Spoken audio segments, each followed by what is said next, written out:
Hello everyone, I am Richa and you are watching Parcham. एक और important topic के साथ आज आपके सामने हैं and that is international awards 2022। ये जो टॉपिक है ये स्टैटिक और करंट दोनों एंगल से इंपॉर्टेंट है। किसी भी अवार्ड के बारे में पूछा जा सकता है, इसकी शुरुआत कब हुई, कौन सी कैटेगरीज के लिए दिया जाता है, कौन सी फील्ड के लिए दिया जाता है, सबसे पहले अवार्ड विनर्स कौन से रहे हैं, इंडिया से अभी तक कितने लोगों को या किन किन लोगों को यह अवार्ड मिल चुका है, बिकॉज इंटरनेशनल अवार्ड्स हैं। ठीक है, तो ये तो सारा स्टैटिक पोर्शन आपको पता होना चाहिए, कौन सी बॉडी ये अवार्ड देती है, कौन से साल से शुरू हुआ था, एटसेट्रा एटसेट्रा। और दूसरी एक कैटेगरी होगी करंट कैटेगरी, जिसमें 2022 में ये सारे अवार्ड्स किन किन लोगों को या इंस्टीट्यूशंस को मिले हैं, राइट। तो ये दोनों ही एंगल से आज हम क्लास पढ़ने वाले हैं। हर एग्जामिनेशन के लिए, वो वनडे हो, चाहे आपका स्टेट का हो, चाहे नेशनल लेवल एग्जामिनेशन हो, right from banking, SSC, your railways, teaching exam, state PSC, UPSC, सब के लिए आपको ये टॉपिक एक बार नज़रों से निकालना ही पड़ेगा।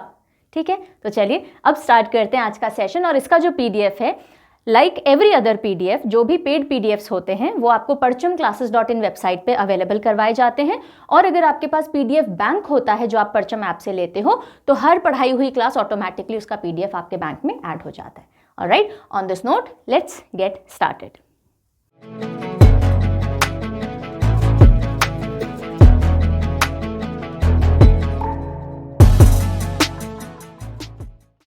ऑलराइट, सबसे पहला अवार्ड जो हम देखेंगे that is international Booker prize.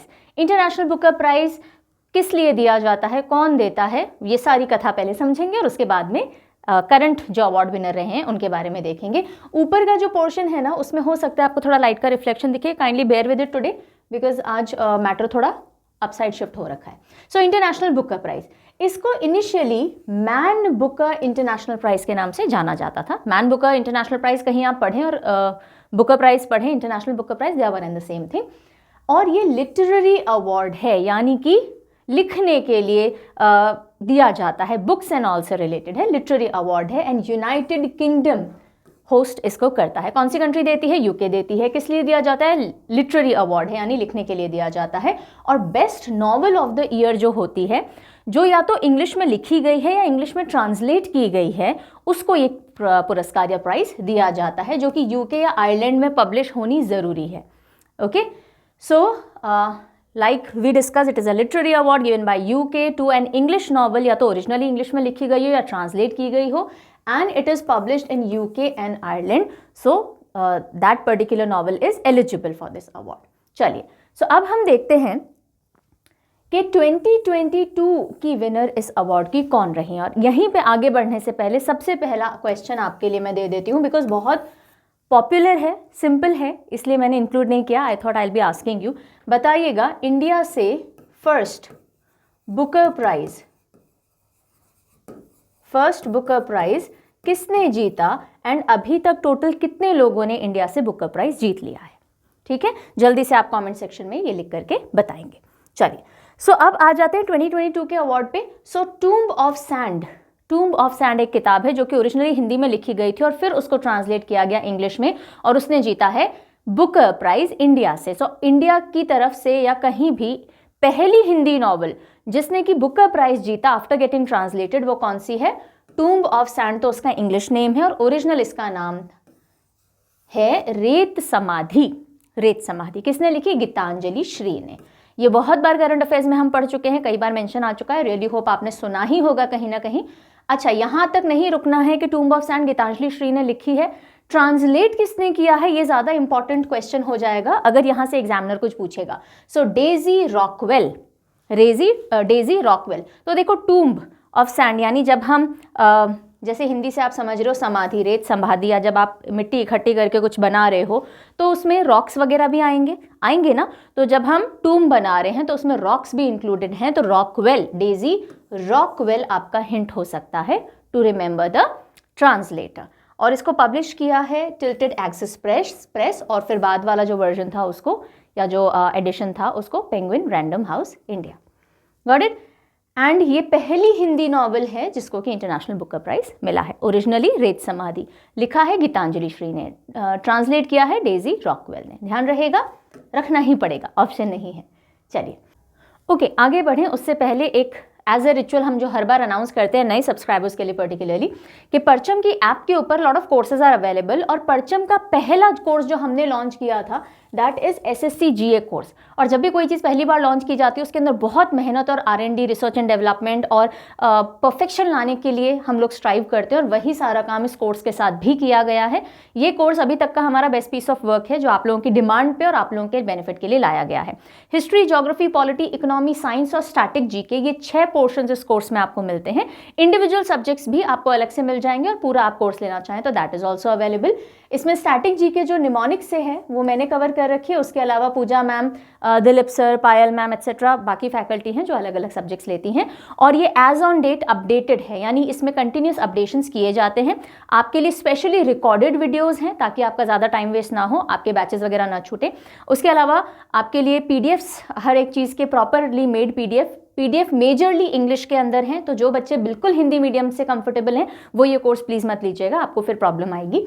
उसके अलावा इसमें आपको प्रैक्टिस क्वेश्चंस मिल जाएंगे एट्सेट्रा। सो अगर आप अगले साल के किसी एग्जाम की तैयारी करें, मान लीजिए आप 2023 का SSC टारगेट कर रहे हैं, या फिर आप कोई भी one day examination like railways target कर रहे हो, या फिर टीचिंग का कोई एग्जाम कर रहे हो, इनफैक्ट स्टेट PSCs जो हैं उनके लिए बेस बिल्डिंग के लिए कोर्स बहुत अच्छा है। अगर आप UPSC की नई नई तैयारी चालू कर रहे हो, अभी तक कुछ नहीं आता GK के अंदर, ये आपकी बेस बिल्डिंग के लिए काफ़ी अच्छा कोर्स है, राइट। सो इसका नाम हालांकि SSC है, बट ये हर उस एग्जाम में आपको काम आएगा जिसमें कि GK आपको पढ़नी ही होती है। Got it. Apart from that SSC Tier 1 की टेस्ट सीरीज भी परचम ऐप के ऊपर है, जिसमें 4000 से भी ज़्यादा आपको हाईली रिसर्च और बहुत ही रेलिवेंट क्वेश्चंस डाले गए हैं। सब्जेक्ट वाइज, चैप्टर वाइज भी मिलेंगे, और मॉक टेस्ट भी मिलेंगे जिस तरह से एग्जाम में पूछे जाते हैं। You can check all this feature out on Parcham app, alright. और ये सब मैं आपको इस वीडियो में इसलिए भी बता रही हूँ बिकॉज आपको एक स्पेशल डिस्काउंट कोड मिलता है, एडिशनल ऑफर 10% का। सो अगर आप बाय करने का सोचें, so do not forget to use code RICHA10, Richa मेरा नाम है, राइट, और 10 आगे लगा दीजिएगा। तो अगर आप SSC GA कोर्स लेते हैं, ये टेस्ट सीरीज लेते हैं, या फिर मेरा इंडिविजुअल कोर्स लेते हैं, तो एडिशनल 10% ऑफ आपको मिल जाएगा परचम ऐप पे। कई बच्चे विदाउट पुटिंग कोड बाय कर लेते हैं, please do not do that. Offers डालें आपके लिए, उनको यूटिलाइज कीजिए। काफ़ी सारे ऑफर्स आते रहते हैं, तो हमेशा चेकआउट कीजिए कौन से कूपन्स अवेलेबल हैं और फिर बाय किया करिए। चलिए वापस आ जाते हैं हम अगले इंटरनेशनल अवार्ड पे। So now we have to see world food prize. World food prize, okay. So world food prize क्यों दिया जाता है? जब भी ऐसा कुछ एडवांस रिसर्च या काम किया जाता है जिससे कि इम्प्रूवमेंट हो क्वालिटी, क्वांटिटी या अवेलेबिलिटी ऑफ फूड में दुनिया में, यानी कि फूड की गुणवत्ता, उसकी अवेलेबिलिटी सुधर सके, ऐसा कोई रिसर्च हो रहा है, स्टडी हो रही है, फील्ड पे वर्क हो रहा है, तो उस इंस्टीट्यूशन या इंडिविजुअल को वर्ल्ड फूड प्राइज दिया जाता है। कौन सी ऑर्गेनाइजेशन देती है? वर्ल्ड फूड प्राइज फाउंडेशन, और उसकी अलग अलग स्पॉन्सर कंपनीज हैं। ओके, चलिए अब हम आते हैं 2022 की विनर कौन रही। सो सिंथिया रोजनवीग, सिंथिया रोजनवीग ये 52nd नंबर की विनर रही वर्ल्ड फूड प्राइज की, and she is a NASA climate scientist. So NASA climate scientist नाम क्या है? सिंथिया रोजनवीग। कैसे याद रखोगे वर्ल्ड फूड प्राइज से? देखिए, हम रोज रोज खाना खाते हैं ना, हम रोज रोज फूड लेते हैं, तो रोजनवीग आपके लिए हो सकता है, नहीं तो सिंथिया से भी ले सकते हो। सिंथेटिक फूड कलर के बारे में सुना है? जैसे हम जलेबी खाते हैं तो ओरिजिनली जलेबी ऑरेंज ऑरेंज नहीं होती, उसमें फूड कलर डाला जाता है ना। शरबत हम पीते हैं उसमें फूड कलर डाला जाता है, तो वो सिंथेटिक फूड कलर होता है। तो फूड एंड सिंथिया से सिंथेटिक भी मिलता जुलता है, तो आप रोज ले सकते हो, सिंथिया ले सकते हो। ओके, अच्छा, ये भी इम्पॉर्टेंट है क्योंकि 2021 के अंदर वर्ल्ड फूड प्राइज किनको मिला था? शकुंतला हरक सिंह थिल्स्टेड को, और ये फर्स्ट वुमेन थी एशियन ओरिजिन की जिनको ये अवार्ड मिला था। तो अगर कभी पूछ लिया जाए, so that is why this name has also been mentioned here. I really hope यहाँ तो कोई प्रॉब्लम नहीं होगी। चलिए अगली न्यूज़ पे बढ़ते हैं। UNESCO Asia Pacific awards 2022। UNESCO क्या है? यूनेस्को का फुल फॉर्म बच्चों वाला सवाल है, पर मैं पूछूंगी क्योंकि कई बार बच्चों वाले सवाल एग्जाम में आ जाते हैं और बच्चे बच्चों वाले सवाल समझ करके पढ़ने पे ध्यान नहीं देते और फिर गलती कर देते हैं। तो आई होप मैंने यहाँ कहीं मेंशन नहीं कर रखा है, नहीं किया हुआ है। जल्दी से यूनेस्को का फुल फॉर्म मुझे लिख करके बता दीजिए। So UNESCO Asia Pacific awards 2022, award of excellence, award of excellence for cultural heritage conservation, restoration of Mumbai century old museum. यानी कि यूनेस्को एशिया पैसिफिक अवार्ड्स में अलग अलग कैटेगरी होती है, 3 कैटेगरी ऑफ अवार्ड्स होते हैं मेनली। उनमें पहला कैटेगरी अवार्ड ऑफ एक्सीलेंस, सबसे हाईएस्ट लेवल ऑफ अवार्ड कौन सा है इसमें? Award of excellence. क्यों दिया गया या जाता है? कल्चरल हेरिटेज के कंजर्वेशन को। कोई यूनेस्को की वर्ल्ड कल्चरल हेरिटेजेस होती हैं, जैसे इंडिया से 40 हैं, सो उन कल्चरल हेरिटेज के कंजर्वेशन के लिए, उनके रखरखाव बचाव के लिए जो भी कदम उठाए जाते हैं, कंजर्वेशन स्टेप्स लिए जाते हैं, उनके लिए अवार्ड दिया जाता है, अवार्ड ऑफ एक्सीलेंस। ठीक है, तो ये इंडिया में किसको दिया गया? जो मुंबई का सेंचुरी ओल्ड म्यूजियम है, जिसका नाम है छत्रपति शिवाजी महाराज वास्तु संग्रहालय, उसमें जो कंजर्वेशन वर्क चल रहा है, उसके चलते ये अवार्ड दिया गया है, award of excellence. Got it? Number 1। सो ये जो 100 ईयर ओल्ड संग्रहालय या जैसे हम म्यूजियम कह रहे हैं, इसका रिस्टोरेशन हो रहा है, यानी वापस से इसकी मरम्मत हो रही है, और उस काम को ये अवार्ड दिया गया है। देन सेकेंड, ये जो म्यूजियम है, it is a part of Victorian Gothic. If you remember, Victorian Gothic and art deco ensembles Mumbai में हैं, जो कि यूनेस्को वर्ल्ड हेरिटेज साइट का हिस्सा हैं।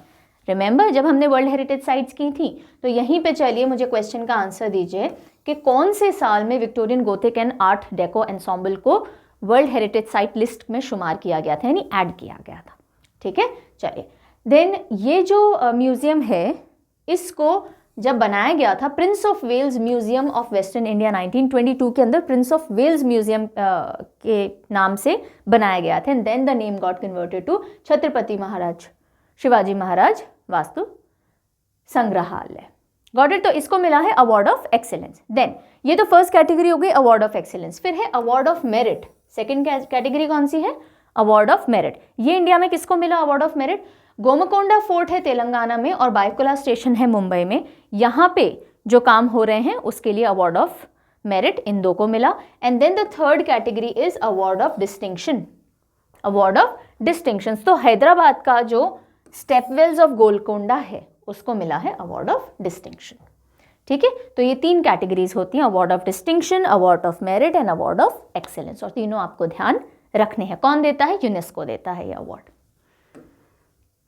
ऑलराइट, अब हम आ जाते हैं मैथमेटिक्स की दुनिया का नोबेल प्राइज कहा जाने वाला एबल प्राइज। एबल प्राइज, ये प्राइज एनुअली दिया जाता है एक या एक से ज़्यादा आउटस्टैंडिंग मैथमेटिशियंस को, गणितज्ञों को, ठीक है, जिन्होंने आउटस्टैंडिंग कुछ वर्क किया है। नोबेल प्राइज अगर आपको ध्यान हो तो उसके अंदर जो भी कैटेगरीज है उनमें मैथमेटिक्स नहीं आता कहीं भी, राइट। सो फिर एक बॉडी ने सोचा हम मैथमेटिशियंस के लिए नोबेल प्राइज के टक्कर का एक प्राइज लेकर के आते हैं, और फिर एबेल प्राइज उन्होंने अनाउंस किया। सो कौन सी वो इंस्टीट्यूशन या अकेडमी थी? So Norwegian academy of science and letters ये अवार्ड देती है एबेल प्राइज। देन इसको नॉर्वेजियन मैथमेटिशियन, बहुत जाने माने मैथमेटिशियन रहे नील्स हेनरिक एबेल, इनके नाम पे एबेल प्राइज रखा गया है। And like I told you, it is considered equivalent to Nobel Prize. Now, first edition यानी सबसे पहला एबेल प्राइज किसको मिला? कौन थे वो लॉरेट? सो 2003 के अंदर जीएन पियरे सेरे, नाम ही बहुत प्यारा सा है ना। अच्छा, एबेल प्राइज मैथमेटिशियंस को दिया जाता है, ऐसे तो याद रहना चाहिए आपको, सिंपल सी बात है, लेकिन अभी कंफ्यूज हो सकते हो, रेमन मैग्सेसे आएगा, पुलित्जर आएगा, है ना। सो अगर कंफ्यूजन हो रहा है तो ऐसे कर सकते हो कि बहुत एबले समझते हो, मैथमेटिशियंस ना अपनी दुनिया में खोए रहते हैं, उनको ज़्यादा चीज़ों से मतलब नहीं होता, तो अलबेले बोल सकते हो। एबले यानी थोड़े से दिमाग से अथरंगे होते हैं, अलग होते हैं, डिफरेंट होते हैं। सो एबल, एबले, मैथमेटिशियंस एबले होते हैं, नहीं तो मैथमेटिशियंस अलबेले होते हैं, अपनी रंग में रंगे हुए होते हैं मैथमेटिशियन। सो एसोसिएशन कर लीजिएगा। जीएन पियरे सेरे, देखो इनका भी अलबेला सा नाम है ना, जीएन पियरे सेरे, ऐसे करके भी कर सकते हो। तो ये mathematician first Abel prize laureate. इन पे ज़्यादा फोकस नहीं कर रही, कुछ ज़्यादा अच्छी ट्रिक है नहीं मेरे पास इनके लिए। 2022 में किसने जीता? सुलिवान, डेनिस पार्नेल सुलिवान ने जीता है। ओके, सो आप इसको चाहें तो डेनिस द मेनिस, कभी कार्टून देखा है? डेनिस द मेनिस हमारे टाइम में आता था, आई डोंट नो आप लोग बहुत ज़्यादा इससे अवगत हो या नहीं हो, यू आर अक्वेंटेड और not, but Dennis the Menace कर सकते हो। डेनिस द मेनिस में मैथमेटिक्स वगैरह सिखाई जा रही है। नहीं तो सुलिवान पे कर सकते हो कि भाई मैथ की वजह से बहुत लोग सूली चढ़ जाते हैं, तो सुलिवान साहब ने कहा डोंट वरी, मैं मैथ आपके लिए बहुत सिंपल कर दूंगा, सूली वूली पे चढ़ने की ज़रूरत नहीं मैथ में फेल होने की वजह से। सो Sullivan Abel Prize winner 2022. Then from India, S.R. Srinivas Vardhan, he got Abel Prize in 2007. So ये इंडिया से एबेल प्राइज विनर रह चुके हैं, ये आप ध्यान रखेंगे. इनको वरदान मिला कि आप मैथ में एकदम फू फा वाला काम करेंगे, and then he got Abel prize for his contribution to mathematics. Okay, coming over to Oscars. Oscars कौन सी फील्ड के लिए दिया जाता है? अकेडमी अवार्ड भी कहा जाता है इसको, ऑस्कर्स भी कहा जाता है. एंटरटेनमेंट आर्ट की जो दुनिया होती है उसके लिए दिया जाता है, आर्टिस्टिक एंड टेक्निकल मेरिट के लिए फिल्म इंडस्ट्री के अंदर, राइट. देन इनको अकेडमी अवार्ड्स भी कहा जाता है. कौन देता है? इसको academy of motion pictures art and sciences ये देते हैं, और 1927 में इसका फाउंडेशन हुआ था, academy of motion picture art and sciences का. ठीक है, और तब से अवार्ड इंस्टीट्यूट होना शुरू हुए हैं ना.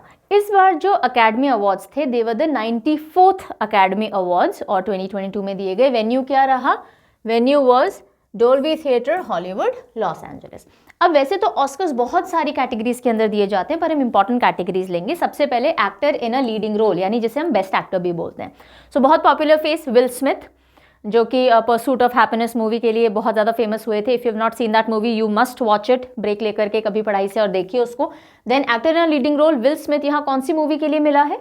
It is for King Richard. Venus William और सरीना विलियम्स को कैसे उनके फादर ने ट्रेन किया और एकदम एस टेनिस प्लेयर बनाया, ये पूरी वो बायोग्राफी सॉर्ट ऑफ मूवी है, बायोपिक है. तो देखिएगा किंग रिचर्ड, इसको भी देखिएगा definitely. Take a break from studies whenever you take the breaks. इधर उधर गाने सुनने और फालतू सीरीज देखने में टाइम वेस्ट मत किया करो. Watch some good content, right. So King Richard. एक ऐप है क्यूरियोसिटी ऐप. ओके, सो मैं चाहती हूँ आपको बहुत सारे रेफरेंसेस देना, बहुत सारी चीज़ें सिखाना भी. Like I usually see students जब वो फ्री होते हैं तो गाने लगा लेते हैं, सुन लेते हैं, वॉक करते हैं तो गाने लगा लेते हैं. Music is good but not all the time. At some times you should listen to podcasts, you should listen to audiobooks, you should watch some good content. Like I referred to it, Curiosity app है, Mind Valley एक app है, बहुत free में भी और अच्छा content available है कई जगह. So refer to those contents rather than normally doing Netflix and you know Prime and all that देखने में. रेगुलर सीरीज मत देखा करो, कुछ अच्छा कंटेंट देख करके क्वालिटी एडिशन भी होगा, एंटरटेनमेंट भी होगा. Coming back, so best picture गया CODA movie, CODA. Then animated feature film Encanto. तो ये देखो, मूवी से रिलेटेड जो भी अवार्ड्स और नेम्स होते हैं वो यूजली इजीली याद रह जाते हैं, इसलिए इसमें ज़्यादा हिंट वगैरह हम नहीं लेंगे. Then actress in a leading role, actor हो गए Will Smith, actress is Jessica Chastain. Then the eyes of Tammy Faye, ये मूवी है जिसके लिए इनको बेस्ट एक्ट्रेस मिला. डायरेक्टिंग की हम बात करें तो Jane Campion, the power of the dog. Okay, तो इसमें आप पावरफुल डॉग जैसा एक कुछ इमेज बना लीजिए. अगर आपको इस मूवी का पोस्टर ध्यान नहीं है तो उससे भी काम हो जाएगा. जेन कैम्पियन, तो आप देख सकते हो पावर ऑफ द डॉग के डॉग चैंपियन था, और इस तरह से बेस्ट डायरेक्टर आप ध्यान रख सकते हो अगर आप चाहें. इंटरनेशनल फीचर फिल्म जापान से ड्राइव माई कार, ये मूवी इंटरनेशनल कैटेगरी के अंदर बेस्ट मूवी डिक्लेयर की गई. ठीक है, तो ये थे सारे important academy winners for the year 2022.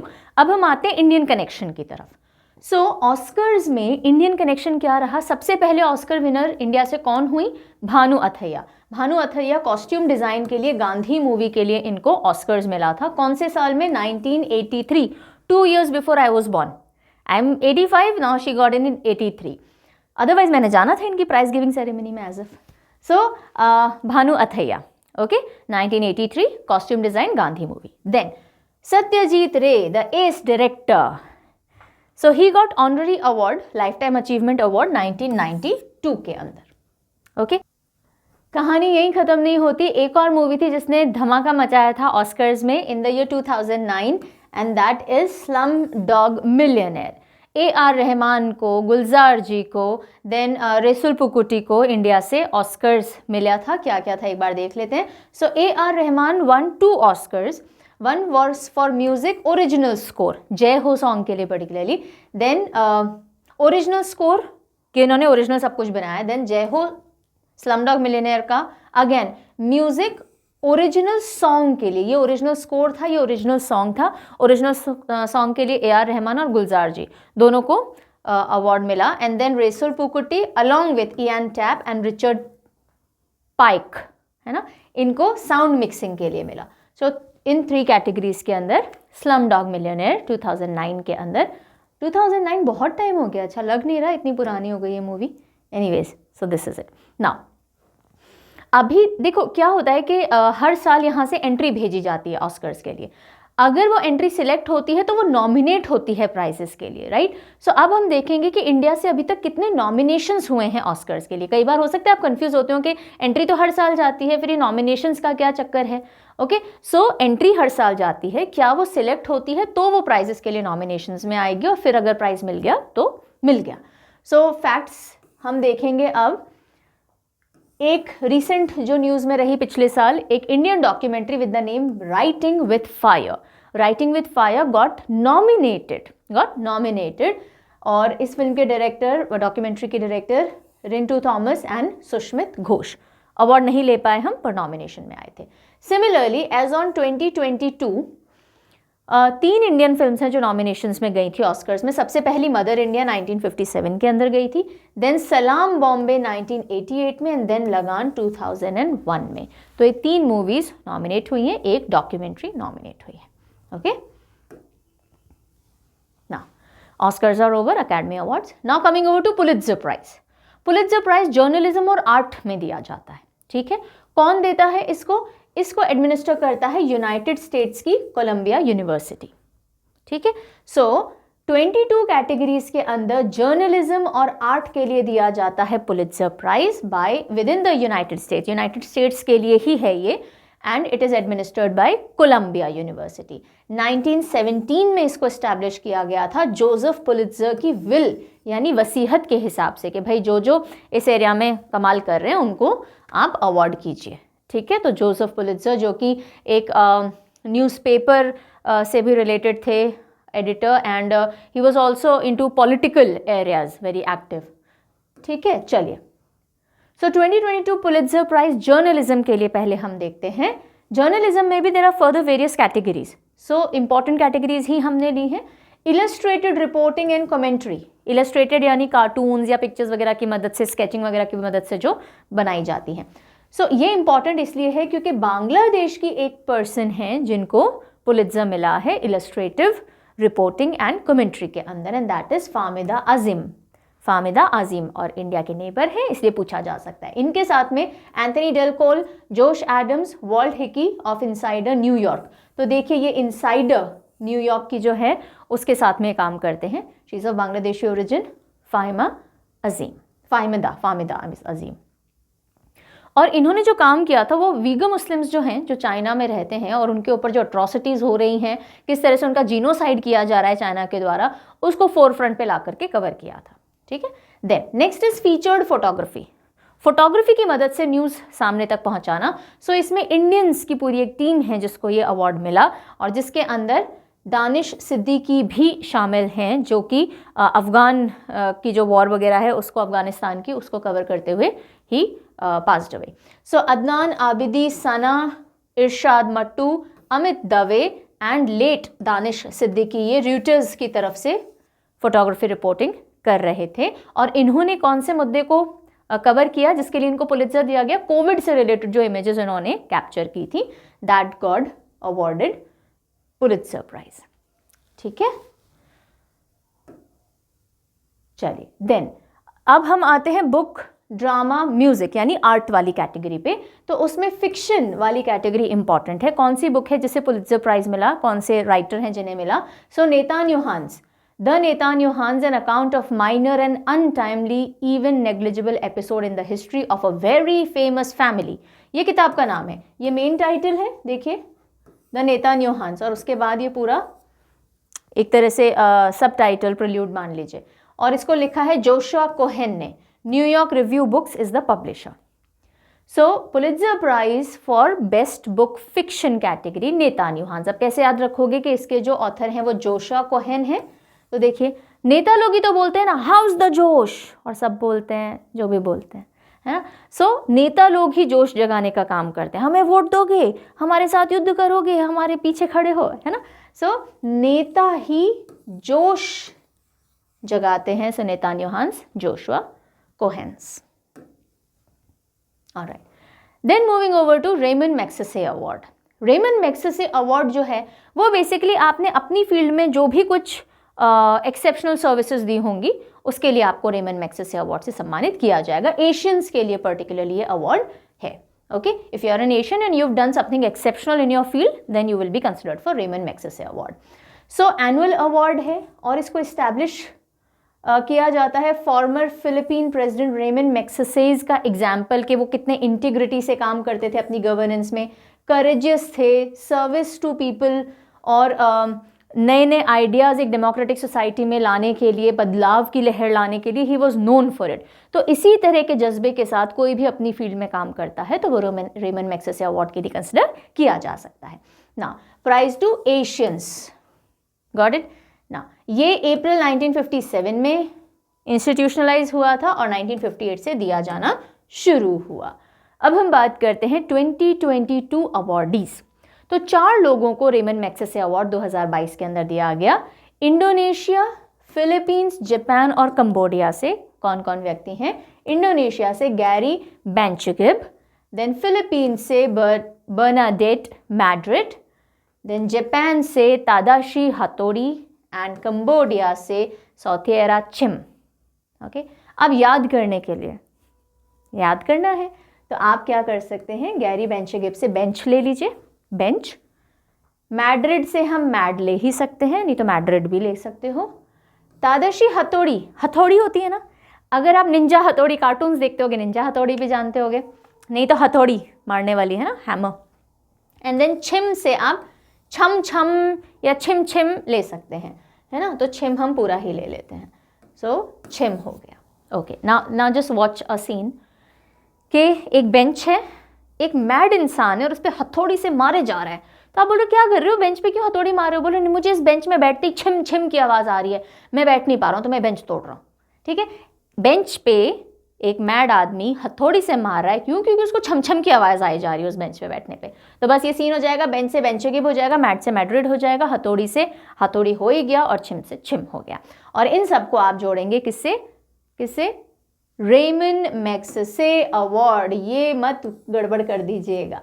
तो क्या हो रहा है, आप ऐसे भी कर सकते हो कि you are saying this story to somebody else. आप से करना, बोलना, आप इसको बोल रहे हो किसी से, नहीं तो रेमन नूडल्स खाते खाते आप ये स्टोरी देख रहे हो या बता रहे हो किसी को। एंड IPJ और C ऐसे ही याद रखिएगा कि जो बेंच है वो इंडोनेशिया वाला है। अच्छा, इनके बारे में बता देती हूँ। जैसे Sotheara Chhim, he is a psychiatrist basically, तो साइकियाट्री की दुनिया में इन्होंने जो भी उत्कृष्ट किया है उसकी वजह से इनको अवार्ड मिला। तादाशी हथौड़ी इज़ एन ऑफ्थेल्मोलॉजिस्ट यानी आई सर्जन, और अगेन इन्होंने बहुत सोशल सर्विस के साथ में ये काम किया है। Then Bernadette Madrid, she is a pediatrician यानी बच्चों की डॉक्टर हैं, और जो बच्चे लावारिस होते हैं जिनको कोई जगह नहीं होती तो she takes care of them, और इस तरह का इन्होंने भी फिलैंथ्रोपिक काम किया है। And Gary Bencheghib, he is committed to cleaning जो भी वाटर बॉडीज़ हैं उनमें से प्लास्टिक पोल्यूशन वगैरह को ख़त्म करने के लिए लगे हुए हैं, तो इसलिए इन लोगों को ये अवार्ड दिया गया है। So Indonesia, Philippines, Hattori Japan हो गया, और कंबोडिया से Chhim. Then again Indian connection. So देखिए, पहले इंडियन जिनको कि रेमन मैग्सेसे अवार्ड मिला था विनोबा भावे जी। ये आपने इंडियन फ्रीडम स्ट्रगल के दौरान नाम सुना होगा, सोशलिस्ट मूवमेंट के दौरान नाम सुना होगा, हिस्ट्री में पढ़ा होगा, राइट। सो विनोबा भावे जी को 1958 में फर्स्ट एडिशन जो था उसी में इंडिया से ये अवार्ड दिया गया। देन अगर हम बात करें first citizen female from India, यानी कि एक ऐसी महिला जो कि इंडिया की सिटीजनशिप जिनके पास है और जिनको रेमन मैग्सेसे अवार्ड मिला, तो हो जाती है मदर टेरेसा। वो इंडियन नेशनल नहीं थी। चलिए यहीं पे मैं आपसे क्वेश्चन कर लेती हूँ कि बताइएगा कि वैसे मैंने बता रखा है कई बार, कोई बात नहीं, मैं पूछ लेती हूँ। मदर टेरेसा कौन सी कंट्री में बॉर्न हुई थी? ठीक है, she was born a citizen of which country, और बाद में उनको इंडिया की भी सिटीजनशिप मिली थी। तो इसलिए हम लिखते हैं कि फर्स्ट इंडियन सिटीजन फीमेल जिनको रेमन मैग्सेसे अवार्ड मिला है मदर टेरेसा 1962 में। ठीक है, लेकिन अगर ऐसी महिला जो कि बॉर्न नेशनल या सिटीजन है इंडिया की और उनको रेमन मैग्सेसे अवार्ड मिला है, तो आंसर हो जाएगा कमला देवी चट्टोपाध्याय। ओके, सोशलिस्ट रही हैं ये भी. So and she is also be involve in to the socialist aspects basically ना. So 1966 रिफॉर्मर है ना, सोशलिस्ट एंड रिफॉर्मर रही हैं. सो 1966 के अंदर कमला देवी चट्टोपाध्याय जी को भी मिला. So she became the second female and the first born citizen in India, या फिर first female to win the award, first Indian female, right. Then Ravish Kumar ji को रिसेंटली मिला 2019 के अंदर. So these are the 4 people from India who have won Raymond Magsaysay Award. Now coming over to the Nobel Prize. लेकिन Nobel prize हम आज की video में discuss नहीं करेंगे. क्यों?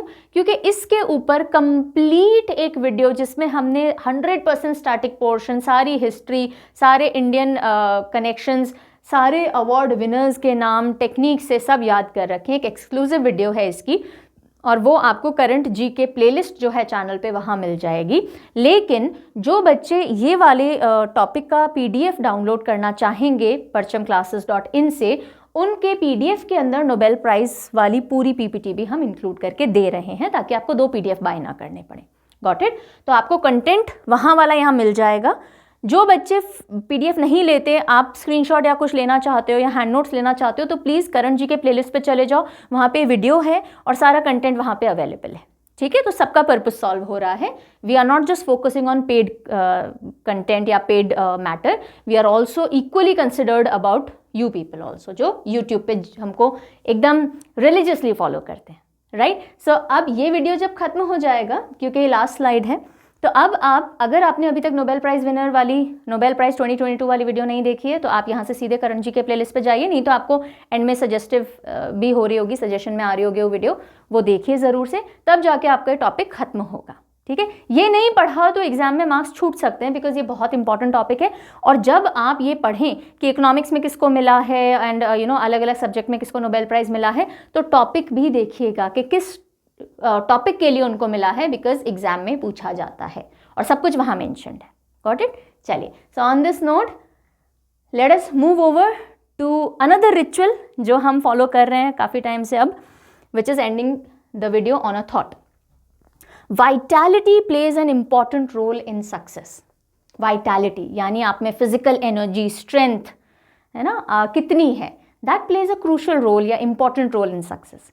आई come across a lot of students, जब मैं फिजिकल क्लासरूम मोड में पढ़ाती थी, when I was a lecturer and assistant professor, तब देखते थे कि जो बच्चे बहुत स्टूडियस होते हैं, बहुत स्ट्रेस्ड होते हैं पढ़ाई को लेकर के, वो अपनी हेल्थ को बिल्कुल साइड में रख देते हैं. सुबह उठते से पढ़ाई में बैठना है, पूरे दिन पढ़ना है, थोड़ा बहुत टाइम लेकर के बस खाना खा लिया और वापस पढ़ते रहे, और रात तक लेट नाइट तक पढ़ रहे हैं. लाइट चली गई तो मोमबत्ती, लालटेन सबके नीचे पढ़ रहे हैं. But no, you must never ever take this aspect for granted, क्योंकि जितना स्ट्रॉन्ग या एक्टिव या हेल्दी आपकी बॉडी रहेगी, उतना ही सपोर्ट करेगी वो एक हेल्दी ब्रेन के लिए, उतने ही happy hormones, positive hormones body में प्रोड्यूस होंगे. So have a healthy routine. सुबह टाइम पे उठिए, उठने और सोने का शेड्यूल एक फिक्स कीजिए. अपने आप को मैं ये नहीं कह रही हूँ जिम में झोंक दीजिए, नहीं, बट डेली आधे घंटे से लेके 45 मिनट्स तक का या तो अपना वॉक शेड्यूल या अपना एक्सरसाइज या योग शेड्यूल बनाइए. Have healthy meals, quick recipes या जंक करिए, खाइए, वीक में 1-2 दिन खा लीजिए, बट बाकी मील्स पे बहुत ध्यान दीजिए. Have more of water, more of fruits, more of legumes, sprouts, और चपाती वगैरह खाओ ढंग से, फास्ट फूड से थोड़ा दूर रहो. सो जब आप अपनी हेल्थ पे फोकस करने लगोगे अलॉन्ग साइड योर स्टडीज़, आप देखोगे बॉडी में एनर्जी लेवल बढ़ेगा, नींद आना थोड़ा कम होगी, आलस जिसे हम कहते हैं, आलस कम होगा, बॉडी में वाइटैलिटी बढ़ेगी. हो सके तो योग, प्राणायाम, मेडिटेशन शुरू कीजिए, राइट. पॉजिटिव थॉट्स रखना शुरू कीजिए. जब आप फ्री होते हो, नॉर्मल रील्स मत स्क्रॉल करते रहा करो, कुछ हैप्पी थॉट्स पढ़ा करो, अच्छे मोटिवेशनल चीज़ें पढ़ा करो, लाइफ लेसन्स लिया करो. कुछ रिसोर्सेज मैंने आज के वीडियो में आपसे शेयर किए हैं. So all these will help you have a healthy and sound body which will result in a happy and sound mind, जो कि आपकी स्टडीज़ में रिफ्लेक्ट करेगा. ठीक है, सो सक्सेस एक डायमेंशन नहीं होता, ओवरऑल आप में ग्रोथ होनी चाहिए. On this note I take your leave. जल्दी ही मिलते हैं अगले सेशन में. Take very good care of your self. कोई भी डाउट, क्वेरीज हो तो do write down in the comment section. PDF related कोई भी प्रॉब्लम हो या कुछ ऑफिशियल या कुछ प्रोफेशनल क्वेरी हो, तो फिर आप parchamclasses06@gmail.com पे उसको एड्रेस कर सकते हैं. We will revert back with in working hours, that is 10 to 6 on work days, that is Monday to Saturday. ठीक है, take good care of your self. Bye bye.